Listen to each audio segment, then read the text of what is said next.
Hello दोस्तों, कैसे हैं आप लोग। एक बार वापस से आपका स्वागत है मेरे चैनल में। आज मैं आपके लिए लेके आया हूं भारत सरकार की कुछ योजनाओं के बारे में। तो कुछ योजनाएं आज देखेंगे। तो शुरू करते हैं आज की पहली योजना का नाम है हमारे प्रधानमंत्री दक्षता और कुशलता संपन्न हितग्राही।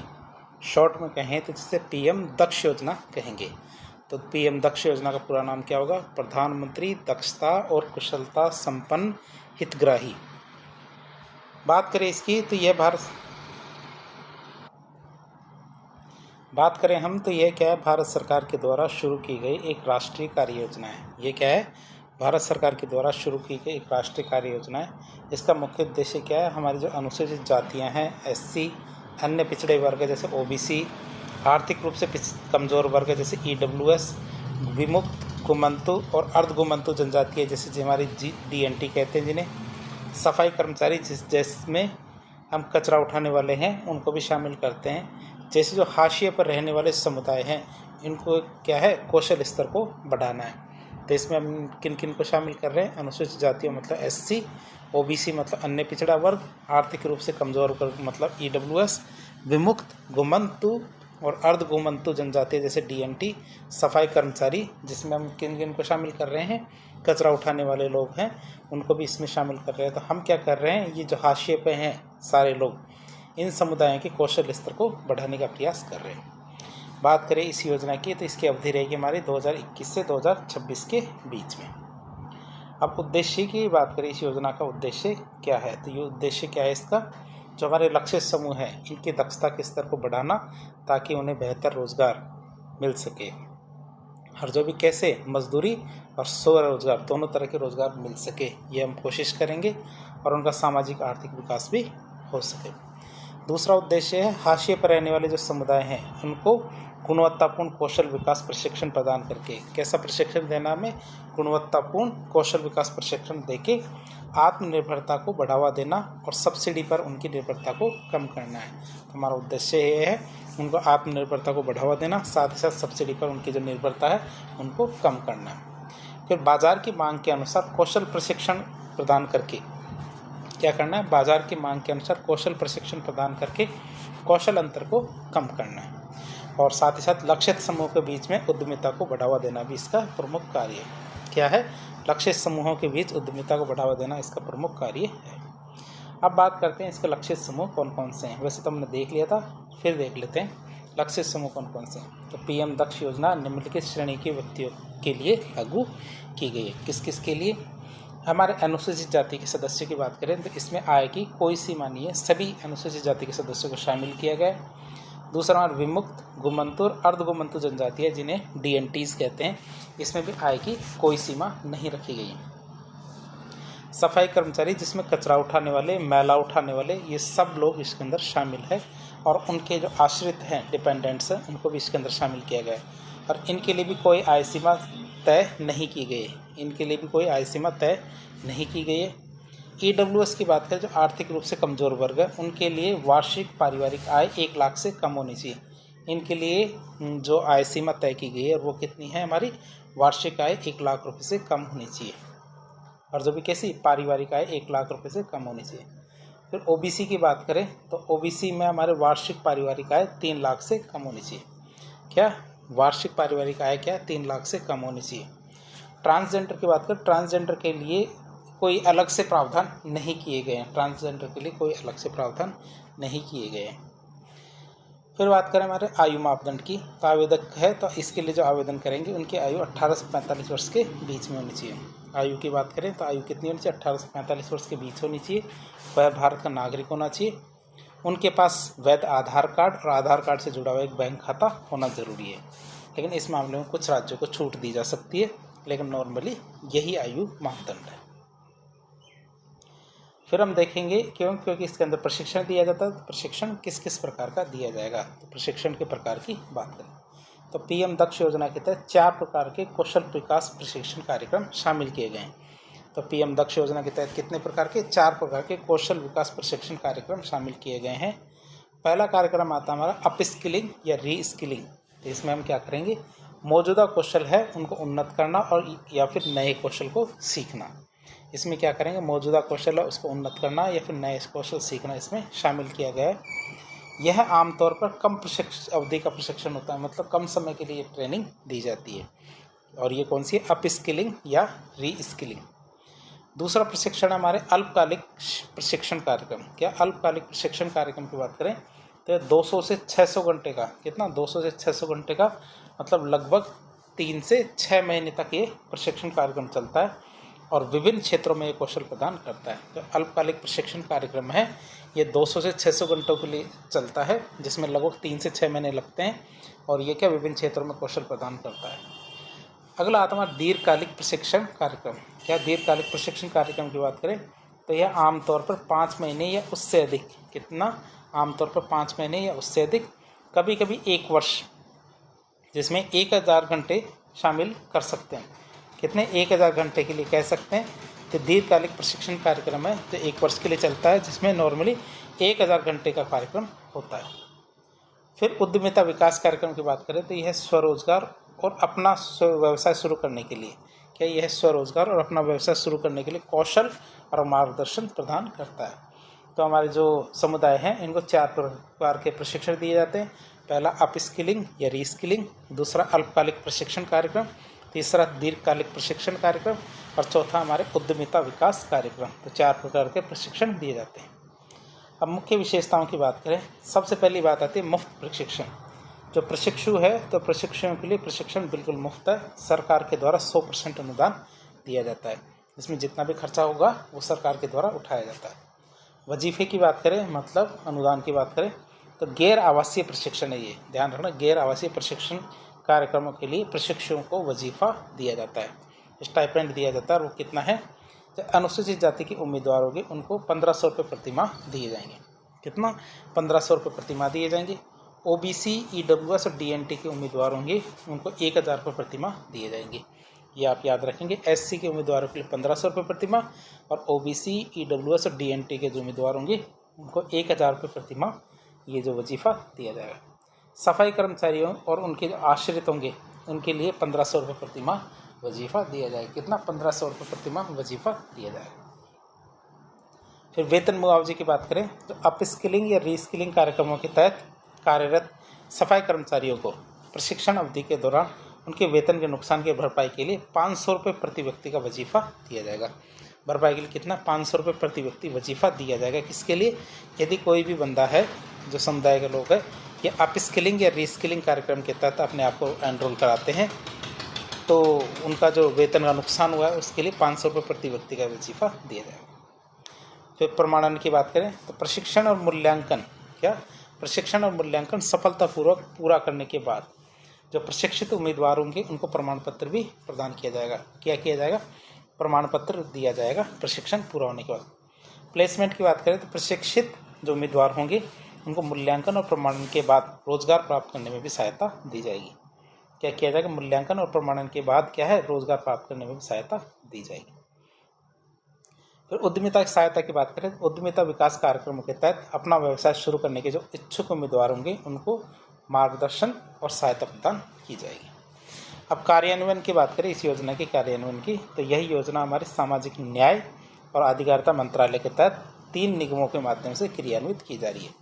तो ये हमारे किसके द्वारा, सामाजिक न्याय और अधिकारिता मंत्रालय के तहत क्या 3 निगमों के माध्यम से योजना चलाई जा रही है। और कौन कौन से निगम है, राष्ट्रीय अनुसूचित जाति वित्त और विकास निगम NSFDC, दूसरा हमारे राष्ट्रीय पिछड़ा वर्ग वित्त और विकास निगम NBCFDC और राष्ट्रीय सफाई कर्मचारी वित्त और विकास निगम NSKFDC। ये 3 निगम है, इनके माध्यम से की जा रही है। लाभ की बात करें तो इस योजना से किन किन को लाभ होगा, हाशिए पर रहने वाले जो समुदाय हैं उनके व्यक्तियों के लिए रोजगार और स्वरोजगार के अवसर बढ़ते हैं।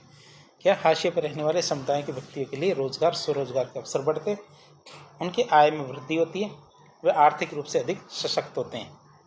क्या होता है, उनके आय में वृद्धि होती है और वे आर्थिक रूप से अधिक सशक्त होते हैं। सामाजिक गतिशीलता में सुधार होता है। तीसरा फायदा क्या है, सामाजिक गतिशीलता में सुधार होता है। चौथा फायदा हमारे गरीबी कम करने और समावेशी आर्थिक विकास को बढ़ावा देने में मदद मिलती है। इससे क्या फ़ायदा होता है, गरीबी कम करने और जो समावेशी आर्थिक विकास है उसको बढ़ाने में भी मदद मिलती है। अगला फायदा है युवाओं और महिलाओं को। क्या? युवाओं और महिलाओं को आर्थिक रूप से स्वतंत्र होने के अवसर मिलते हैं। क्या होता है? युवाओं और महिलाओं को आर्थिक रूप से स्वतंत्र होने के अवसर मिलते हैं। निष्कर्ष के रूप में देखें तो पीएम दक्ष योजना क्या है? हाशिए पर रहने वाले समुदायों को, क्या हाशिए पर रहने वाले समुदायों को कौशल विकास के अवसर प्रदान करके उन्हें सशक्त बनाने की दिशा में एक महत्वपूर्ण कदम साबित हुई है। यह क्या करेगी? यह उन्हें बेहतर आजीविका अर्जित करने और समाज की जो मुख्य धारा है उसमें शामिल होने में भी मदद करती है। तो हमने एक योजना देख ली, पीएम दक्ष योजना। अगली योजना आती है श्रेष्ठ योजना। क्या श्रेष्ठ योजना की बात करें, पूरा नाम की बात करें तो अनुसूचित जाति के जो मेधावी छात्र हैं उनके लिए आवासीय शिक्षा के लिए योजना। क्या? अनुसूचित जाति के मेधावी छात्रों के लिए आवासीय शिक्षा के लिए योजना। Scheme for residential education for student in high classes in targeted area, जिसे शॉर्ट में कहते हैं श्रेष्ठ कहेंगे। अब इस योजना की कार्यान्वयन की बात करें तो यह योजना हमारे सामाजिक न्याय और अधिकारिता मंत्रालय भारत सरकार के द्वारा कार्यान्वित की जाती है। इसके द्वारा चलाई जा रही है योजना, ये हमारे सामाजिक न्याय और अधिकारिता मंत्रालय भारत सरकार के द्वारा चलाई जा रही है। इस योजना का उद्देश्य क्या है? अनुसूचित जाति जो हमारे एससी समुदाय के मेधावी छात्र हैं इनको गुणवत्तापूर्ण आवासीय शिक्षा प्रदान करना इसका पहला उद्देश्य है, ताकि वे बेहतर शैक्षणिक अवसर प्राप्त कर सकें और सामाजिक आर्थिक रूप से सशक्त हो सकें। तो ये हमारा इस योजना का उद्देश्य है। अब योजना के संचालन की बात करें तो योजना 2 मोड में संचालित की जाएगी। कि योजना क्या है? 2 मोड में संचालित की जाएगी। पहला मोड है श्रेष्ठ स्कूल। पहले मोड को हम क्या कहते हैं? श्रेष्ठ स्कूल। तो सीबीएसई से मान्यता प्राप्त स्कूलों में कक्षा 9 से 11 में प्रवेश दिया जाएगा। क्या? सीबीएसई से जो मान्यता प्राप्त स्कूल होंगे उनमें कक्षा 9 से 11 में प्रवेश दिया जाएगा। स्कूलों का चयन क्या किस प्रकार से किया जाएगा कि कम से कम 5 साल तो उनको स्कूल चलाते होने चाहिए, मतलब 5 साल से अस्तित्व में होने चाहिए। और 10वीं और 12वीं में 75% से अधिक उत्तीर्ण होने चाहिए पिछले 3 साल में।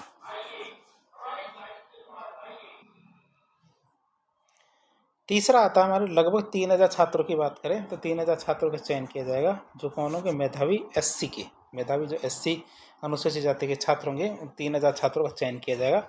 और छात्रों का चयन किस प्रकार किया जाएगा? हमारे राष्ट्रीय प्रवेश परीक्षा फॉर श्रेष्ठ NETS ये एक परीक्षा होगी, इसके माध्यम से 3000 मेधावी छात्रों का चयन किया जाएगा। अब ये परीक्षा कौन लेगा? ये हमारे NTA मतलब राष्ट्रीय परीक्षण एजेंसी के द्वारा आयोजित की जाएगी। तो हमारे NTA परीक्षा आयोजित करेगी। परीक्षा का नाम क्या? राष्ट्रीय प्रवेश परीक्षा फॉर श्रेष्ठ। और इसके जरिए हम क्या करेंगे? मेधावी अनुसूचित जाति SC के 3000 छात्रों का चयन करेंगे। अब जो 3000 छात्र होंगे उनकी जो आय सीमा कितनी होगी? उनके परिवार की वार्षिक आय सीमा होगी 2.5 लाख रुपए तक, इससे ज़्यादा नहीं होनी चाहिए। अब इसमें क्या किया जाता है? इसमें क्या निःशुल्क शिक्षा दी जाती है, इसमें निःशुल्क शिक्षा दी जाएगी। साथ ही साथ जब आपको पता है कि सीधे 9वीं और 11वीं कक्षा में प्रवेश दिया जाता है तो कई बार क्या है जो बच्चे बहुत ज़्यादा पिछड़े हुए रहते हैं वो उन क्लासों के लिए कंफर्टेबल नहीं हो पाते, तो उनके लिए क्या ब्रिज कोर्स की व्यवस्था की जाती है। तो छात्रों को स्कूल के माहौल में आसानी से अनुकूलित होने की क्षमता बढ़ाने के लिए क्या छात्रों को स्कूल के माहौल में आसानी से अनुकूलित होने की क्षमता बढ़ाने के लिए नियमित स्कूल के घंटों के बाद, जो नियमित स्कूल के घंटे हैं उनके बाद 3 महीने की अवधि का एक ब्रिज कोर्स भी प्रदान किया जाता है। और ये विभाग क्या है? ब्रिज कोर्स की वार्षिक फीस का 10% वहन करता है। अब हमारा जो विभाग है ये क्या करेगा? ब्रिज कोर्स की वार्षिक फीस का 10% वहन करता है। तो पहला मोड हमने देख लिया श्रेष्ठ स्कूल। दूसरा मोड आता है हमारे गैर सरकारी जो संगठन है NGO या फिर हमारे स्वैच्छिक संगठन है वॉलेंट्री ऑर्गेनाइजेशन VO, इनके द्वारा संचालित स्कूल और छात्रावास। इनकी बात करें तो इस मोड के तहत कक्षा 12वीं तक के जो स्कूल छात्रावास है, क्या इस मोड के तहत कक्षा 12वीं तक के स्कूल और छात्रावास है जो हमारे स्वैच्छिक संगठन मतलब VO और जो हमारे गैर सरकारी संगठन है NGO इनके द्वारा चलाए जाते हैं। उन्हें अनुसूचित जाति के छात्रों के लिए स्कूल फीस और आवासीय शुल्क के लिए अनुदान प्रदान किया जाता है। क्या है? जो SC छात्रों के लिए स्कूल फीस और जो आवासीय शुल्क है उनके लिए अनुदान भी मिलता है। तो हमने ये योजना देखी, तो श्रेष्ठ योजना है। तो इसका निष्कर्ष की बात करें तो श्रेष्ठ योजना 2 अलग अलग माध्यमों से अनुसूचित जाति के छात्रों को गुणवत्तापूर्ण शिक्षा प्रदान करती है। देखें तो पहले माध्यम से सीधे प्रतिष्ठित निजी आवासीय विद्यालयों में प्रवेश दिलाया जाता है, जबकि दूसरे माध्यम में गैर सरकारी संगठन के द्वारा संचालित जो स्कूल और छात्रावास है उनको वित्तीय सहायता प्रदान की जाती है कि वो ऐसे बच्चों के लिए मदद करें। 2 योजनाएं हमने देख ली आज की। तीसरी योजना आती है हमारी श्रेयस योजना। योजना का नाम क्या है? श्रेयस योजना। पूरा नाम देखें तो scheme for higher education young achievers scheme, मतलब scholarship for higher education for young achievers scheme, मतलब श्रेयस। योजना की बात करें तो योजना की शुरुआत हमारे 2014-15 में की गई थी। इस योजना के पात्र कौन होंगे? पात्र हमारे SC मतलब अनुसूचित जाति, OBC मतलब अन्य पिछड़ा वर्ग, EBC मतलब आर्थिक रूप से कमजोर वर्ग। इनके जो छात्र होंगे उनको अलग अलग से इसके लिए पात्र माना गया है। बात करें इस योजना की तो इसमें बहुत सारी उप योजनाएं चलाई जाती है। क्या? इसके अंतर्गत बहुत सारी उप योजनाएं चलाई जाती है। पहली उप योजना आती है हमारी अनुसूचित जाति के छात्रों के लिए टॉप क्लास एजुकेशन योजना। क्या है हमारे अनुसूचित जाति के छात्रों के लिए टॉप क्लास एजुकेशन योजना? इसका उद्देश्य क्या है? हमारे जो मेधावी अनुसूचित जाति के छात्र हैं इनको भारत के शीर्ष संस्थानों में गुणवत्तापूर्ण शिक्षा प्रदान करने के लिए वित्तीय सहायता प्रदान करना। तो हमारा पहला योजना का उप योजना कौन सी है? हमारी अनुसूचित जाति के छात्रों के लिए टॉप क्लास एजुकेशन योजना, जिसका उद्देश्य क्या? हमारे मेधावी अनुसूचित जाति के छात्रों को भारत के शीर्ष संस्थानों में गुणवत्तापूर्ण शिक्षा प्रदान करने के लिए वित्तीय सहायता प्रदान करना। अब इसके लाभ क्या होंगे? इसके लाभ ये है कि इसके अंतर्गत हम पूरी ट्यूशन फीस वापस देंगे, गैर वापसी योग्य शुल्क होगा, मतलब निजी संस्थानों के लिए प्रतिवर्ष 2 लाख रुपए की सीमा के साथ गैर वापसी योग्य शुल्क है, और रहने और अन्य खर्चों को कवर करने के लिए शैक्षणिक भत्ता दिया जाता है। रहने और जो दूसरे अन्य खर्चे होंगे उनके लिए भी शैक्षणिक भत्ता दिया जाता है। अब इसके पात्र कौन होंगे? अनुसूचित जाति के छात्र जिनकी कुल पारिवारिक आय 8 लाख रुपए प्रति वर्ष से कम है और जिन्होंने पहचाने गए शीर्ष श्रेणी के संस्थानों में प्रवेश प्राप्त किया है, वो ही इसके पात्र होंगे। दूसरी योजना आती है हमारी कौन सी? उप योजना। तो उप योजना की बात करें तो अनुसूचित जाति के छात्रों के लिए राष्ट्रीय फेलोशिप। इसका उद्देश्य क्या है? अनुसूचित जाति के छात्रों को विज्ञान, मानविकी और सामाजिक विज्ञान में विज्ञान, मानविकी और सामाजिक विज्ञान में MPhil और PhD की डिग्री धारण करने के लिए, इसके लिए MPhil और PhD की डिग्री धारण करने के लिए फेलोशिप प्रदान की जाती है। इसके लाभ की बात करें तो UGC के मानदंडों के अनुसार वित्तीय सहायता दी जाती है। क्या? UGC के जो मानदंड होंगे उनके अनुसार वित्तीय सहायता दी जाती है। अब इसके पात्र कौन होंगे? पात्रों की बात करें तो अनुसूचित जाति के छात्र जिन्होंने UGC या फिर UGC CSIR NET JRF की संयुक्त परीक्षा जो उत्तीर्ण कर रखी है वही इस योजना के पात्र होंगे। तो उपयोजना की बात करें तो उपयोजना का तीसरा पार्ट की बात करें तो अन्य पिछड़ा वर्ग के छात्रों के लिए राष्ट्रीय फेलोशिप। क्या है हमारे अन्य पिछड़ा वर्ग के छात्रों के लिए राष्ट्रीय फेलोशिप की बात करें? इसका उद्देश्य क्या है? अनुसूचित जाति के छात्रों के लिए राष्ट्रीय फेलोशिप के समान जो हमारे SC के छात्र थे उनकी तरह क्या यह OBC के छात्रों को हमारे MPhil और PhD की डिग्री धारण करने के लिए फेलोशिप प्रदान करता है। ये क्या करता है? MPhil और PhD की डिग्री धारण करने के लिए फेलोशिप प्रदान करता है। लाभ की बात करें तो UGC के मानदंडों के अनुसार वित्तीय सहायता प्रदान की जाएगी। इसके अंतर्गत क्या है? जो UGC है तो UGC के मानदंडों के अनुसार वित्तीय सहायता प्रदान की जाएगी। पात्रता की बात करें तो OBC छात्र जिन्होंने UGC और UGC CSIR की संयुक्त परीक्षा उत्तीर्ण कर रखी है और अन्य पिछड़ा वर्ग क्रीमी लेयर के मानदंडों को पूरा करते हैं तो वो इसके पात्र होंगे। फिर अनुसूचित जाति के छात्रों के लिए राष्ट्रीय विदेश छात्रवृत्ति। क्या? अनुसूचित जाति के छात्रों के लिए क्या राष्ट्रीय विदेश छात्रवृत्ति की बात करें? इसका उद्देश्य क्या होगा? चयनित जो मेधावी अनुसूचित जाति के छात्र हैं, क्या चयनित मेधावी जो अनुसूचित जाति के छात्र हैं इनकी शीर्ष रैंकिंग वाले विदेशी संस्थानों में जो उनकी हाईएस्ट रैंकिंग होगी उन विदेशी संस्थानों में मास्टर और PhD के स्तर के पाठ्यक्रम के लिए, किसके लिए? मास्टर और PhD स्तर का कोई पाठ्यक्रम करता है उनके लिए वित्तीय सहायता प्रदान करना इसका उद्देश्य है। लाभ की बात करें इसके अंतर्गत क्या की जाएगी? इसके अंतर्गत पूरी ट्यूशन फीस, रख रखाव और आकस्मिकता भत्ता, वीज़ा शुल्क और आने जाने का जो हवाई किराया है ये सब वापस किया जाएगा। तो लाभ की बात करें तो पूरी ट्यूशन फीस दी जाएगी, रख रखाव और आकस्मिक भत्ता, वीज़ा शुल्क और आने जाने का हवाई किराया भी दिया जाएगा। अब इसके अंतर्गत पात्र कौन होंगे? अनुसूचित जाति के वे छात्र जिनकी कुल पारिवारिक आय 8 लाख रुपए से कम है, जिन्होंने परीक्षा योग्यता में 60% से अधिक अंक प्राप्त किए।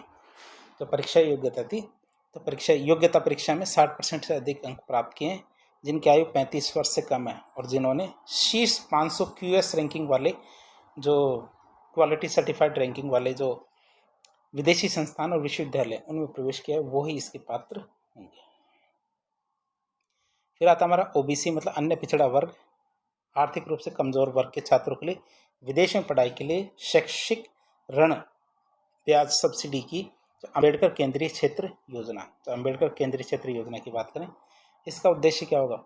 हमारे ओबीसी और ईबीसी छात्र हैं, इन छात्रों को विदेश में पढ़ाई करने के लिए शैक्षिक ऋण पर शैक्षिक ऋण पर ब्याज सब्सिडी प्रदान करना इसका उद्देश्य है। लाभ की बात करें तो सरकार अधिस्थगन अवधि के लिए सरकार अधिस्थगन अवधि के लिए देय ब्याज का 100% वहन करती है। जितना भी ब्याज होगा उस ब्याज सरकार के द्वारा वहन किया जाता है।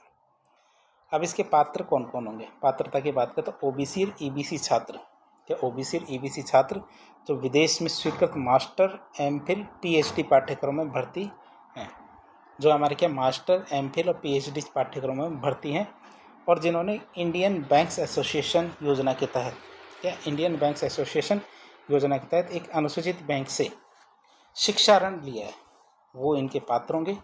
ओबीसी उम्मीदवारों के लिए कुल पारिवारिक आय क्रीमी लेयर के मानदंडों से अधिक नहीं होनी चाहिए और ईबीसी उम्मीदवारों के लिए यह 5 लाख रुपए प्रति वर्ष से अधिक नहीं होनी चाहिए।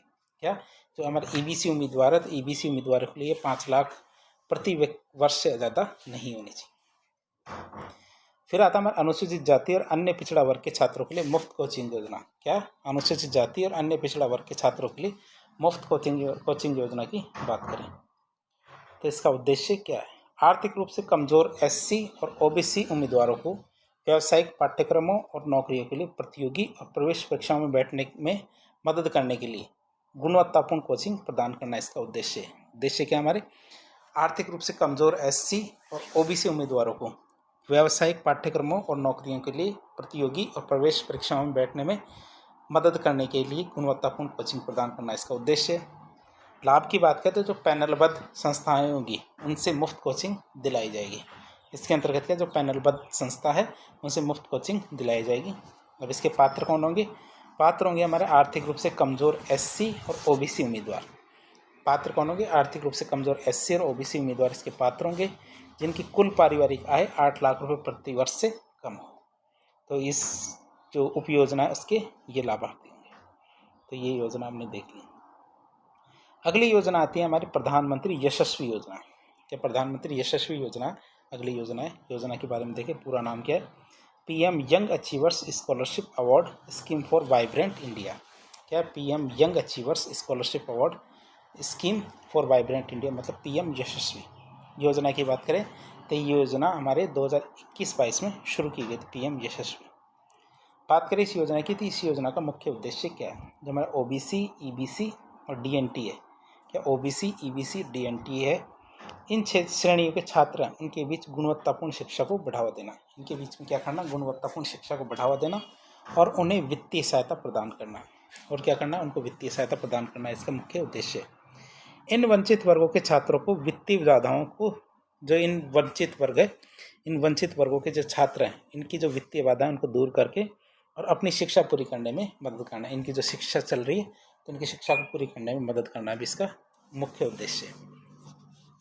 तो छात्रों को उनकी स्कूली शिक्षा जो कक्षा 9 और 11 इनसे लेके उच्च शिक्षा प्राप्त करने में सहायता देना है। तो छात्रों को स्कूली शिक्षा जो 9वीं और 11वीं है यहाँ से लेके जो उच्च शिक्षा है वहाँ तक पहुँचने में उनको सहायता करना इनका प्रमुख उद्देश्य है। छात्रों के लिए सुरक्षित और सहायक रहने के जो वातावरण है, छात्रावास तक पहुँच सुनिश्चित करनी है। तो यहाँ तक हमारी क्या है? हमें उनकी पहुँच सुनिश्चित करनी है। पात्र की बात करें तो इस योजना के पात्र कौन कौन होंगे? अन्य पिछड़ा वर्ग ओबीसी, आर्थिक रूप से कमजोर वर्ग ईबीसी, गैर अनुसूचित, खानाबदोश और अर्ध खानाबदोश जनजाति जिन्हें डीएनटी कहते हैं, जो उस वर्ग के जो विद्यार्थी होंगे उनको इसके अंदर शामिल किया गया। अब बात करें इस योजना की तो इस योजना के मुख्य उपघटक कौन कौन से हैं या फिर इस योजना घटक या उप योजनाएं कौन कौन सी हैं? तो पीएम यशस्वी योजना में मुख्य रूप से 5 उप योजनाओं को शामिल किया गया है। पीएम यशस्वी योजना में मुख्य रूप से 5 उप योजनाओं को शामिल किया गया है और वो कौन कौन सी है? पहली आती है हमारी ओबीसी, ईबीसी और डीएनटी छात्रों के लिए प्री मैट्रिक छात्रवृत्ति। क्या है हमारे ओबीसी, ईबीसी और डीएनटी छात्रों के लिए प्री मैट्रिक छात्रवृत्ति। तो यह योजना हमारे 9वीं और 10वीं में पढ़ने वाले छात्रों को, यह योजना क्या हमारे 9वीं और 10वीं में पढ़ने वाले छात्रों को वित्तीय सहायता प्रदान करती है। इसके तहत उन छात्रों को छात्रवृत्ति मिलती है जिनके परिवार की वार्षिक आय 2.5 लाख रुपए से कम है। तो ये ओबीसी, ईबीसी और डीएनटी छात्रों के लिए प्री मैट्रिक छात्रवृत्ति है। दूसरी हमारी उपयोजना हमारी इसकी ओबीसी, ईबीसी और डीएनटी छात्रों के लिए पोस्ट मैट्रिक छात्रवृत्ति। तो इसकी बात करते हैं, यह योजना कक्षा 11 से, यह योजना के कक्षा 11 से आगे की जो उच्च शिक्षा लेंगे, मतलब पोस्ट सेकेंडरी लेवल की शिक्षा लेंगे, तो उसमें पढ़ने वाले छात्रों को वित्तीय सहायता प्रदान करती है। उसमें पढ़ने वाले जो छात्र होंगे उनको वित्तीय सहायता प्रदान करती है। छात्रवृत्ति की राशि पाठ्यक्रम के आधार पर भिन्न भिन्न भी हो सकती है, कि छात्रवृत्ति की राशि क्या पाठ्यक्रम के आधार पर भिन्न भिन्न भी हो सकती है। तीसरी उपयोजना आती है हमारे ओबीसी, ईबीसी, डीएनटी छात्रों के लिए टॉप क्लास स्कूल योजना। तो इसी उपयोजना के तहत क्या हमारे मेधावी छात्र होंगे उनको कक्षा 9 से 12 तक, क्या कक्षा 9 से 12 तक शीर्ष श्रेणी के स्कूलों में शिक्षा प्राप्त करने के लिए, या शीर्ष श्रेणी की स्कूलों में शिक्षा प्राप्त करने के लिए वित्तीय सहायता मिलती है। इसमें ट्यूशन फीस, छात्रावास शुल्क और अन्य शैक्षणिक खर्चे भी शामिल हो सकते हैं। चौथा आता है इस उपयोजना का पार्ट आता है हमारे ओबीसी, ईबीसी और डीएनटी छात्र हैं, इनके लिए टॉप क्लास एजुकेशन। कौन सी होगी? कॉलेज वाली। तो टॉप क्लास कॉलेज एजुकेशन की बात करें तो इस योजना के तहत मेधावी छात्रों को स्नातक और स्नातकोत्तर स्तर पर, क्या स्नातक और स्नातकोत्तर स्तर पर शीर्ष श्रेणी के जो कॉलेज और संस्थान हैं उनमें शिक्षा प्राप्त करने के लिए पूर्ण वित्तीय सहायता प्रदान की जाती है। इसके लिए क्या पूर्ण वित्तीय सहायता प्रदान की जाएगी शिक्षा के लिए। इसमें हमारा ट्यूशन, रहने का खर्च, शिक्षण सामग्री, ये सब चीज़ें शामिल की जाती हैं। निजी संस्थानों के लिए प्रतिवर्ष 2 लाख रुपए और निजी फ्लाइंग क्लबों के लिए 3.72 लाख रुपए की सीमा तय की गई है कि इतना ही पैसा दिया जाएगा। प्रतिवर्ष निजी संस्थानों के लिए तो 2 लाख रुपए और निजी फ्लाइंग क्लब है उनके लिए 3.72 लाख रुपए की सीमा तय की गई। फिर ओबीसी लड़कों और लड़कियों के लिए छात्रावास का निर्माण क्या है? ओबीसी लड़कों और लड़कियों के लिए छात्रावास की बात करें तो इस योजना में ओबीसी छात्रों के लिए, जो ओबीसी छात्र हैं उनके लिए छात्रावासों के निर्माण और रखरखाव के लिए प्रावधान शामिल किए गए ताकि उन्हें शैक्षणिक संस्थानों के पास सुरक्षित और सहायक आवास मिल सके। अब ये 5 उपयोजनाएं तो हमने देख ली। 5 उपयोजनाओं के नाम एक बार वापस आपको बता दें कौन कौन सी उपयोजनाएं। ओबीसी, ईबीसी, डीएनटी छात्रों के लिए प्री मैट्रिक छात्रवृत्ति। दूसरी ओबीसी, ईबीसी, डीएनटी छात्रों के लिए पोस्ट मैट्रिक छात्रवृत्ति। तीसरा हमारा टॉप क्लास एजुकेशन है, मतलब किस लिए? ओबीसी, ईबीसी, डीएनटी छात्रों के लिए टॉप क्लास स्कूल एजुकेशन। चौथी उपयोजना हमारी ओबीसी, ईबीसी, डीएनटी छात्रों के लिए टॉप क्लास कॉलेज एजुकेशन और ओबीसी छात्रों और लड़कियों के लिए छात्रावासों का निर्माण। तो 5 उपयोजनाएं। तब इस योजना की पात्रता मानदंड की बात करें सामान्य रूप से क्या है तो विभिन्न उपयोजनाओं के लिए विशिष्ट पात्रता मानदंड अलग अलग हो सकते हैं, लेकिन कुछ सामान्य मानदंड क्या क्या है जो सभी पे एक साथ लागू होंगे। छात्र क्या ओबीसी, ईबीसी, डीएनटी श्रेणी से संबंधित होना चाहिए पहली बात, और उनके पास वैध प्रमाण पत्र होना चाहिए। इस चीज़ का क्या होना चाहिए? उनके पास वैध प्रमाण पत्र होना चाहिए। परिवार के सभी स्रोतों से वार्षिक आय 2.5 लाख से ज़्यादा नहीं होनी चाहिए। छात्र भारत का नागरिक होना चाहिए। तो ये हमारे कुछ सामान्य से पात्रता मानदंड है। कुछ योजनाओं के लिए पिछली कक्षा में अच्छे अंक प्राप्त करना आवश्यक है, जैसे हमारा टॉप क्लास एजुकेशन है। क्या टॉप क्लास एजुकेशन के लिए पिछली कक्षा में अच्छे अंक प्राप्त करना जरूरी है? कक्षा 9 और 11 में प्रवेश के लिए आयु सीमा भी निर्धारित की गई है। क्या कक्षा 9 और 11 में प्रवेश करने के लिए आयु सीमा भी निर्धारित की गई है। अब इस योजना के लाभ की बात करें, योजना के क्या क्या लाभ है तो वंचित पृष्ठभूमि के छात्रों को गुणवत्तापूर्ण शिक्षा तक पहुंच प्रदान करना। क्या वंचित पृष्ठभूमि के छात्रों को गुणवत्तापूर्ण शिक्षा तक पहुंच प्रदान करना पहला लाभ है। दूसरा हमारे वित्तीय बाधाओं को दूर करके छात्रों को अपनी शिक्षा जारी रखने में मदद करना। या वित्तीय बाधाओं को दूर करके छात्रों को अपनी शिक्षा जारी रखने में मदद करना। तीसरा बेहतर शैक्षणिक अवसरों के माध्यम से सामाजिक और आर्थिक उत्थान को बढ़ावा देना। क्या बेहतर शैक्षणिक अवसरों के माध्यम से सामाजिक और आर्थिक उत्थान को बढ़ावा देना। चौथा हमारे छात्रों को प्रतिष्ठित संस्थानों में पढ़ने का अवसर मिलना। या छात्रों को प्रतिष्ठित संस्थानों में पढ़ने का अवसर मिलना। पांचवा हमारे छात्रावासों की सुविधा उपलब्ध होने से दूर दराज के छात्रों को शिक्षा प्राप्त करने में आसानी होना। तो हमारे कुछ लाभ है इस योजना के। चयन की बात करते हैं, इस योजना में छात्रों का चयन किस प्रकार से किया जाएगा इसकी बात करें तो कुछ छात्रवृत्तियों के लिए छात्रों का चयन यशस्वी प्रवेश परीक्षा YET के माध्यम से किया जाएगा। किसके माध्यम से? YET मतलब यशस्वी प्रवेश परीक्षा के माध्यम से किया जाएगा, जिसे हमारे राष्ट्रीय परीक्षण एजेंसी मतलब NTA के द्वारा आयोजित किया जाएगा। अन्य योजनाओं में क्या पिछली कक्षा के अंकों या फिर हमारा राष्ट्रीय छात्रवृत्ति पोर्टल NSP इसके माध्यम से मेरिट के आधार पर चयन किया जाएगा, जिसके अच्छे अंक उनको पहले मौका मिलेगा। तो ये योजना थी यशस्वी योजना। फिर आते हैं हमारी सीड योजना। कौन सी योजना? सीड योजना। तो सीड योजना की बात करें, सीड योजना क्या कहते हैं? सीड योजना का पूरा नाम हमारा विमुक्त, गुमंतु और अर्धगुमंतु जनजातियों के आर्थिक सशक्तिकरण के लिए योजना। क्या? विमुक्त, गुमंतु और अर्धगुमंतु जनजातियों के लिए आर्थिक सशक्तिकरण के लिए योजना, मतलब scheme for economic empowerment of DNT, जैसे हम शॉर्ट में कहते हैं सीड। योजना की बात करें तो योजना की शुरुआत कब हुई थी? योजना हमारे 16 फरवरी 2022 से शुरू हुई थी। इसका मुख्य उद्देश्य क्या है? जो हमारे विमुक्त, गुमंतु और अर्धगुमंतु जनजातियाँ हैं, जिन्हें हम शॉर्ट में कहते हैं DNT, इन समुदायों का आर्थिक सशक्तिकरण करना जो ऐतिहासिक रूप से सामाजिक और आर्थिक रूप से हाशिए पे हैं। जो हमारे क्या ऐतिहासिक रूप से क्या सामाजिक और आर्थिक रूप से हाशिए पे पिछड़े रह गए, उनका हम क्या करना? आर्थिक सशक्तिकरण करना।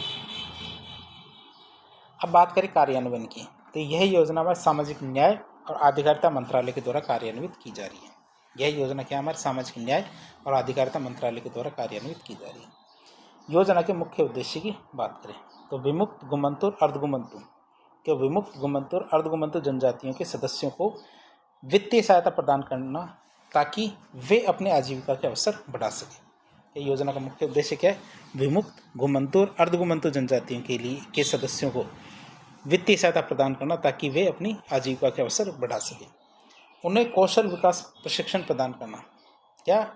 DNTs को क्या? कौशल विकास प्रशिक्षण प्रदान करना, ताकि वे रोजगार योग्य बन सके और अपना व्यवसाय शुरू कर सके।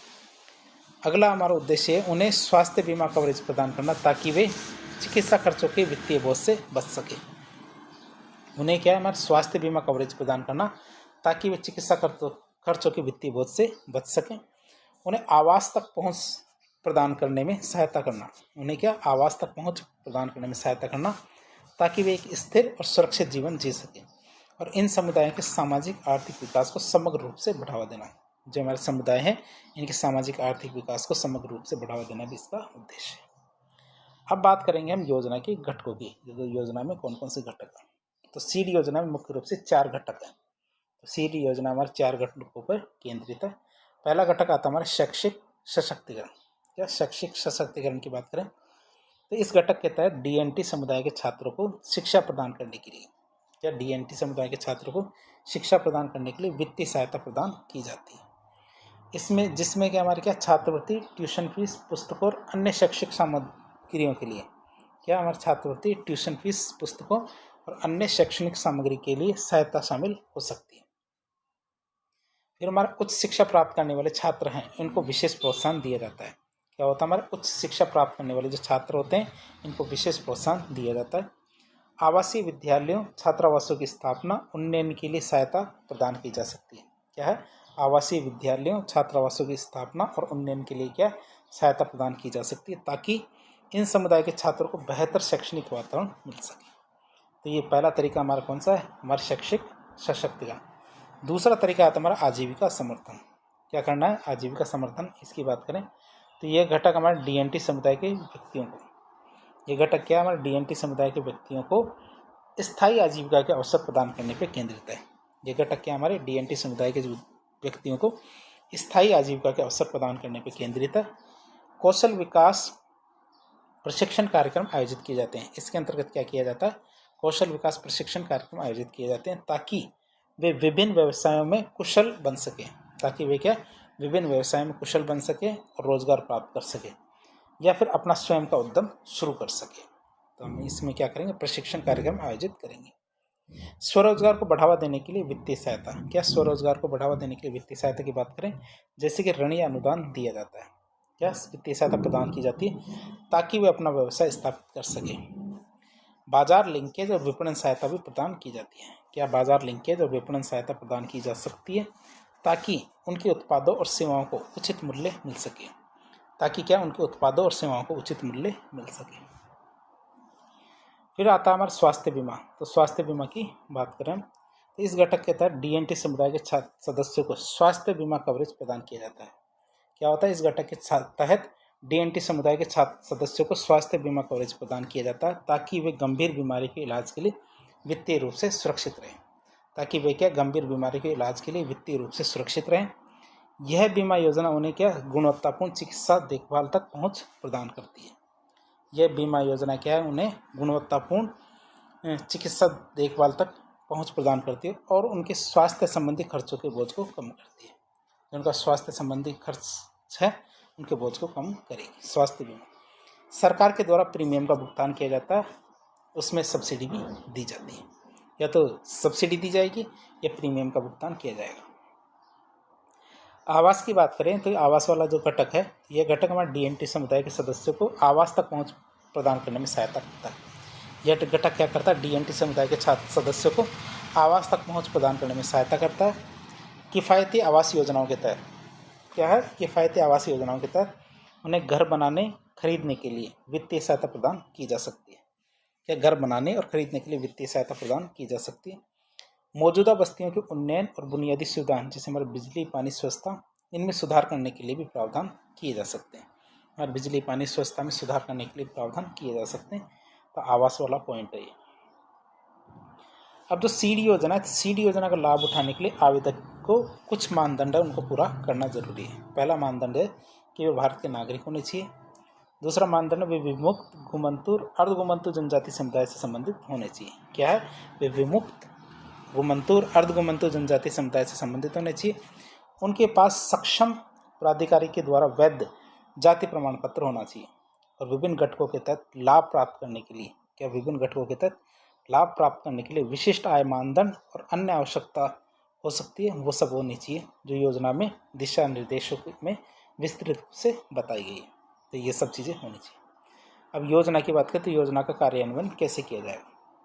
तो सीड योजना का कार्यान्वयन सामाजिक न्याय और अधिकारिता मंत्रालय के माध्यम से किया जाता है। मंत्रालय राज्य सरकारों, केंद्र शासित प्रदेशों और गैर सरकारी संगठनों मतलब एनजीओ के साथ समन्वय स्थापित करके योजना के विभिन्न घटकों को जमीनी स्तर पर लागू करता है। अगली योजना आती है हमारी स्माइल योजना। योजना का नाम क्या है, स्माइल योजना, SMILE। योजना का पूरा नाम की बात करें तो support for marginalised individuals for livelihood and enterprise.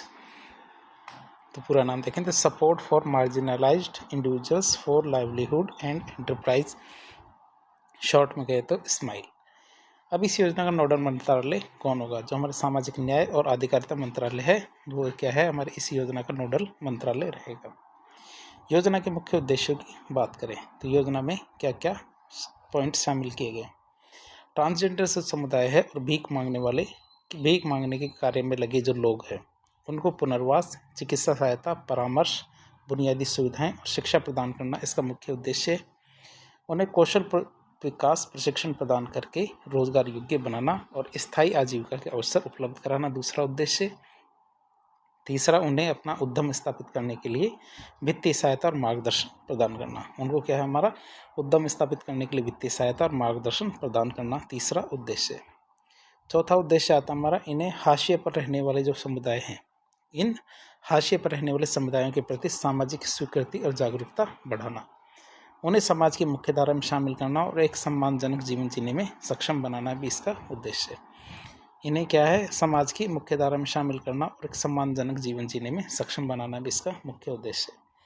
अब बात करें स्माइल योजना की, तो स्माइल योजना के मुख्य घटक कौन कौन से हैं। स्माइल योजना के तहत मुख्य रूप से 2 उप योजनाएं शामिल की जाती है। क्या है, स्माइल योजना के तहत मुख्य रूप से 2 उप योजनाएं शामिल की जाती है। पहली उप योजना आती है हमारे ट्रांसजेंडर व्यक्तियों के कल्याण के लिए व्यापक केंद्रीय क्षेत्र योजना या central sector scheme for welfare of transgender persons. इनके लिए बात करें तो इस उप योजना का उद्देश्य हमारे ट्रांसजेंडर जो समुदाय हैं उनके सदस्यों को शिक्षा, स्वास्थ्य, कौशल विकास, आवास और रोजगार के अवसर प्रदान करना है। क्या क्या करना है, इनका उद्देश्य ट्रांसजेंडर जो समुदाय हैं इनके सदस्यों को शिक्षा, स्वास्थ्य, कौशल विकास, आवास और रोजगार के अवसर प्रदान करना। अब इस पे कौन कौन से पॉइंट्स आते हैं इस योजना में। तो हमारी शिक्षा में क्या आएगा, ट्रांसजेंडर छात्र है इनको छात्रवृत्ति और अन्य शैक्षणिक सहायता प्रदान करना। जो हमारा ट्रांसजेंडर छात्र है इन छात्रों को शैक्षणिक और अन्य जो शैक्षणिक सहायता प्रदान करना इसका उद्देश्य। दूसरा, स्वास्थ्य की बात करें तो हमारे ट्रांसजेंडर व्यक्तियों के लिए विशेष स्वास्थ्य शिविर और चिकित्सा सुविधाएं आयोजित करना, जिनमें हमारा लिंग परिवर्तन सर्जरी, जिसमें सेक्स रीअसाइनमेंट सर्जरी SRS कहते हैं, उसके लिए वित्तीय सहायता भी दी जाती है। फिर आता कौशल विकास। तो ट्रांसजेंडर व्यक्तियों को उनकी रुचि और क्षमता के अनुसार, जो हमारे ट्रांसजेंडर व्यक्ति होंगे तो ट्रांसजेंडर व्यक्तियों को उनकी रुचि और क्षमता के अनुसार कौशल विकास प्रशिक्षण प्रदान करना, ताकि वे रोजगार प्राप्त कर सके और अपना व्यवसाय शुरू कर सके। तीसरा आता आवास। तो आवास की बात करें तो ट्रांसजेंडर व्यक्तियों के लिए सुरक्षित और किफ़ायती आवास सुविधाएं, जैसे हमारे गरिमा गृह होते हैं, इस तरह के घरों की स्थापना करना और उनका संचालन करना, ये भी इसके अंदर शामिल किया जाता है।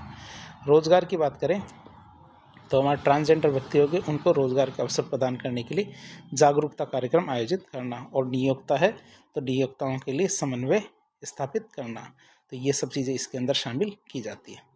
फिर आता राष्ट्रीय ट्रांसजेंडर पोर्टल की बात करें तो ट्रांसजेंडर व्यक्तियों के लिए पहचान प्रमाण पत्र, आइडेंटिटी जो सर्टिफिकेट है और अन्य जानकारियाँ हैं वो प्राप्त करने के लिए एक ऑनलाइन पोर्टल बनाया गया है। जो हमारे आइडेंटिटी सर्टिफिकेट और अन्य जानकारी प्राप्त करने के लिए ऑनलाइन पोर्टल बनाया गया, राष्ट्रीय ट्रांसजेंडर पोर्टल। बात करें ट्रांसजेंडर समुदाय के लिए, क्या ट्रांसजेंडर समुदाय के लिए कल्याणकारी बोर्ड। तो ट्रांसजेंडर व्यक्तियों के अधिकारों और कल्याण की रक्षा के लिए, क्या ट्रांसजेंडर व्यक्तियों के अधिकारों और कल्याण की रक्षा के लिए राष्ट्रीय स्तर पर एक बोर्ड का गठन भी किया गया है। अब इस योजना के दूसरे उपघटक की बात करें तो वो तो हमारे ट्रांसजेंडर के लिए था, ये हमारे भीख मांगने वालों के लिए। तो भीख मांगने के कार्य में लगे व्यक्तियों के व्यापक पुनर्वास के लिए केंद्रीय क्षेत्र की योजना। तो हमारे भीख मांगने के कार्य में लगे जो व्यक्ति हैं उनके व्यापक पुनर्वास के लिए केंद्रीय क्षेत्र की योजना है, मतलब central sector scheme for comprehensive rehabilitation of persons against in the act of begging. तो इस उपयोजना का उद्देश्य हमारे भीख मांगने के कार्य में लगे जो व्यक्ति हैं इनका व्यापक पुनर्वास करना है। इसी उपयोजना का उद्देश्य क्या है, भीख मांगने के कार्य में लगे जो व्यक्ति हैं इनका व्यापक पुनर्वास करना है। और इसके मुख्य पहलू कौन कौन से हैं, अब देखते हैं कौन कौन से। पहला, पहचान और सर्वेक्षण, मतलब भीख मांगने के हॉट स्पॉट की पहचान करना कि कौन से पॉइंट पर सबसे ज़्यादा भीख मांगी जाती है। तो भीख मांगने के जो हॉट स्पॉट है उनकी पहचान करना, और भीख मांगने में जो लगे व्यक्ति है उनका सर्वेक्षण करना। क्या, भीख मांगने के जो हॉट स्पॉट की पहचान करना और भीख मांगने में लगे व्यक्तियों का सर्वेक्षण करना। फिर आता बचाव और आश्रय। क्या था, बचाव और आश्रय की बात करें तो भीख मांगने वाले व्यक्तियों को बचाना और उन्हें आश्रय गृहों में अस्थायी आवास प्रदान करना। क्या है, हमारे भीख मांगने वाले व्यक्तियों को बचाना और उन्हें आश्रय गृहों में अस्थायी आवास प्रदान करना। फिर परामर्श और मूल्यांकन, उनकी ज़रूरतों का आंकलन करने और पुनर्वास योजना तैयार करने के लिए परामर्श और मनोवैज्ञानिक मूल्यांकन प्रदान करना।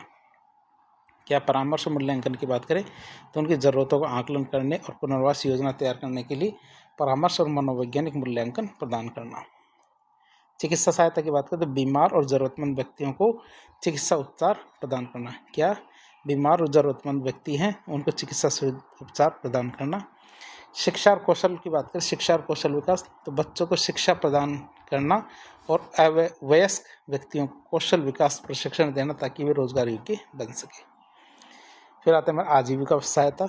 तो जो हमारे भीख मांगने वाले उनके लिए बात करें, आजीविका सहायता की बात करें तो स्वरोजगार स्थापित करने और रोजगार प्राप्त करने के लिए, क्या, स्वरोजगार स्थापित करने और रोजगार प्राप्त करने के लिए वित्तीय सहायता और मार्गदर्शन प्रदान करना।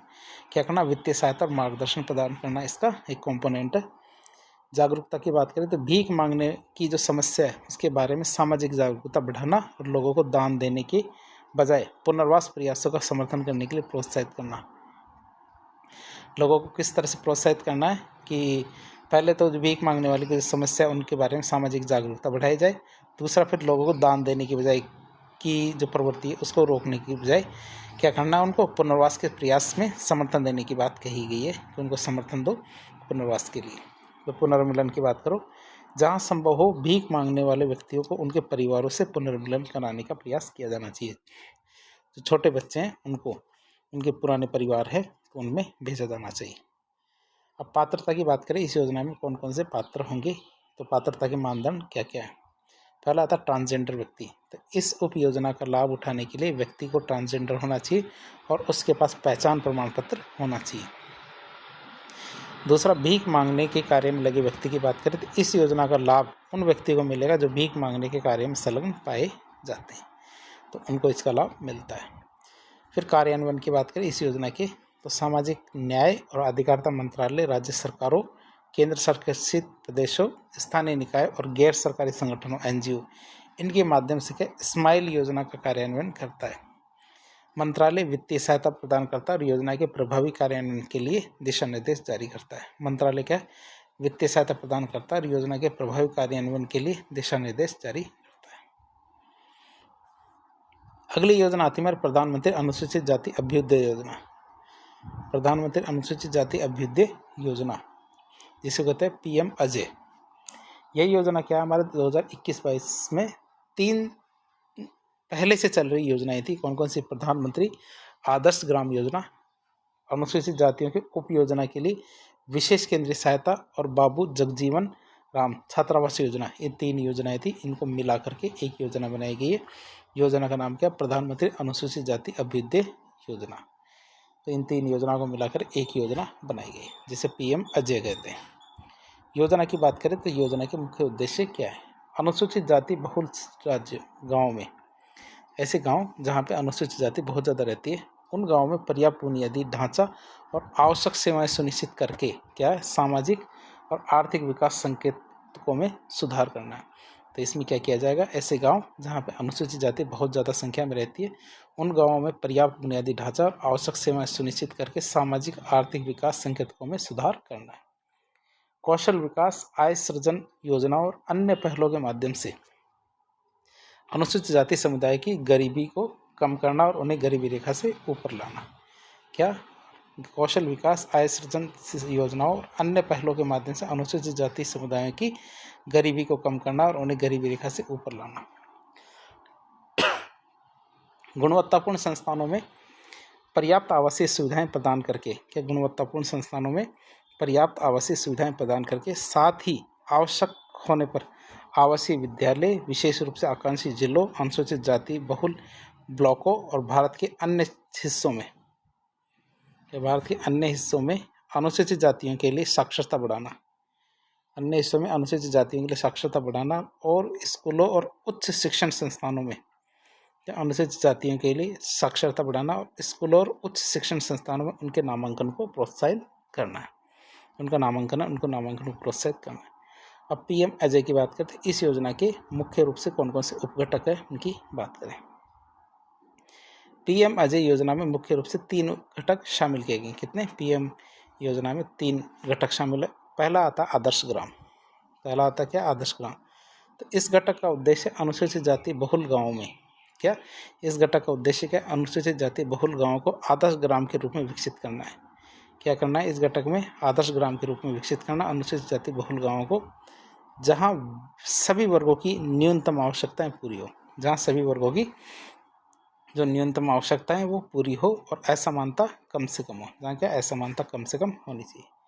इन गाँवों में सभी बुनियादी ढांचा और निवासियों को एक सम्मानजनक जीवन जीने के लिए, इन गाँवों में सभी आवश्यक बुनियादी ढांचा और निवासियों को एक सम्मानजनक जीवन जीने के लिए आवश्यक सभी बुनियादी सेवाएं